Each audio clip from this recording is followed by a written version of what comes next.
malaki yung unang anak, bata. pag unang anak, Ginigitas pa talagang ganun. ano ka, iiwaan ka talaga. Ganun din yung misis ko noon eh, iniwaan din eh. Yung panganay, oo. Tapos tinahi. Tapos, tatahiin pag sa ospital ka. Paano kung Oo. sa bahay ka lang nanganak? Wala. Wanglo na.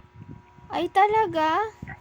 Pag sa bahay, ay, ewan ko, di ko, siguro, pag hindi mo kaya siguro, ano yata, may paladala ka sa ospital, pag hindi mo kaya.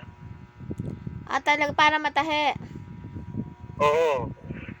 Sa bahay lang nanganganak eh. Ayoko sa ospital. Bagay Kasi magaling sa bahay, pag ako naka isang linggo nakaanak, ako yung naglilinis na ng bahay, naglalaba. Ayun, kaya sa magandang bewang mo.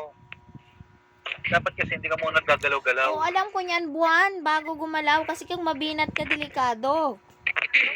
Kasi yung, yun nga, yung maglalaba katawan na mo, na ano yun, ako, manon yun, no? nagpipinggan na ako ng tubig. Tapos pagka malamigan ka, Sus, ginoo ko, no?